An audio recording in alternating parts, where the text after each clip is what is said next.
తెలంగాణ రాజకీయాల్లో కీలక నేతగా ఎదిగిన హరీష్ రావుకు ఆయన పుట్టినరోజు నాడే ఘోర అవమానం జరిగింది. హైదరాబాద్ గడ్డపై హరీష్ రావును కించపరిచేలా చేశారు జీహెచ్ఎంసీ సిబ్బంది. హరీష్ రావు పుట్టినరోజు సందర్భంగా హైదరాబాద్లోని తెలంగాణ భవన్ వద్ద భారీగా ఫ్లెక్సీలు ఏర్పాటు చేశారు గులాబీ నేతలు. ఆ ఫ్లెక్సీలను ఇప్పుడు అధికారులు తొలగించడం రాజకీయ వర్గాల్లో చర్చనీయాంశంగా మారింది. దీనిపై గులాబీ పార్టీ నేతలు ఆగ్రహం వ్యక్తం చేస్తున్నారు. ఎలాంటి ముందస్తు నోటీసు లేకుండానే ఆ ఫ్లెక్సీలను తొలగించినట్లు చెబుతున్నారు. మరోవైపు ప్రభుత్వ ఆదేశాల మేరకే ఈ చర్య తీసుకున్నట్లు జీహెచ్ఎంసీ అధికారులు చెబుతున్నారు. మామూలుగా ఏ రాజకీయ నాయకుడి బర్త్డే వేడుకలైనా ఘనంగా నిర్వహిస్తారు ఆయా పార్టీ అభిమానులు, కార్యకర్తలు.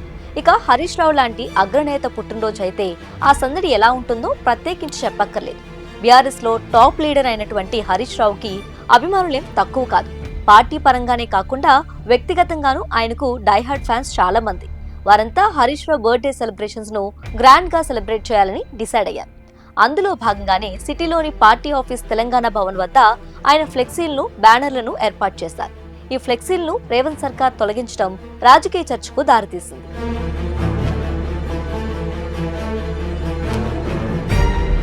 ఈ ఘటనపై బీఆర్ఎస్ శ్రేణులు తీవ్ర ఆగ్రహం వ్యక్తం చేస్తున్నారు. హరీష్ రావుకు కావాలని అవమానం చేశారని, ఇది రాజకీయ కక్ష సాధింపు చర్య అని ఆరోపిస్తున్నారు. పుట్టినరోజు వేడుకల సందర్భంగా ఫ్లెక్సీలను తొలగించడం ద్వారా ప్రభుత్వం దిగజారుడు రాజకీయాలకు పాల్పడుతుందని మండిపడుతున్నారు. సీఎం రేవంత్ రెడ్డి ఆదేశాలతో రాత్రికి రాత్రే ఫ్లెక్సీలను తొలగించారని బీఆర్ఎస్ నేత డాక్టర్ ఎర్రొల్ల శ్రీనివాస్ ఆగ్రహం వ్యక్తం చేశారు.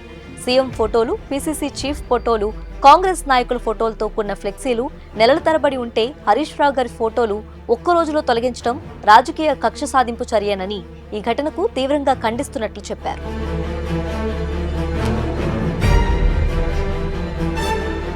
ప్రభుత్వ అలసత్వాన్ని, రేవంత్ రెడ్డి నిర్లక్ష్యాన్ని అనునిత్యం నిలదీసే నాయకుడు హరీష్ రావు అని, దాన్ని దృష్టిలో పెట్టుకుని పుట్టినరోజున ఇలాంటి కుళ్ళు రాజకీయాలు చేయటం దుర్మార్గమని అన్నారు. ఫ్లెక్సీలు చించేసినంత మాత్రాన హరీష్ రావు గారికి ప్రజల్లో ఉన్న ఆదరణ, అభిమానం ఇసుమంతు కూడా తగ్గదని అన్నారు ఎర్రోల శ్రీనివాస్. కేసీఆర్ తీర్చిదిద్దిన నాయకుడు, సముద్రమంత ప్రజల మన్ననలు పొందిన సేవకుడు హరీష్ రావు అని అన్నారు. పరిధి దాటి నిబంధనలు ఉల్లంఘిస్తూ అధికార పక్షం అడుగులకు మడుగులెత్తుతున్న అధికారులను హెచ్చరించారు.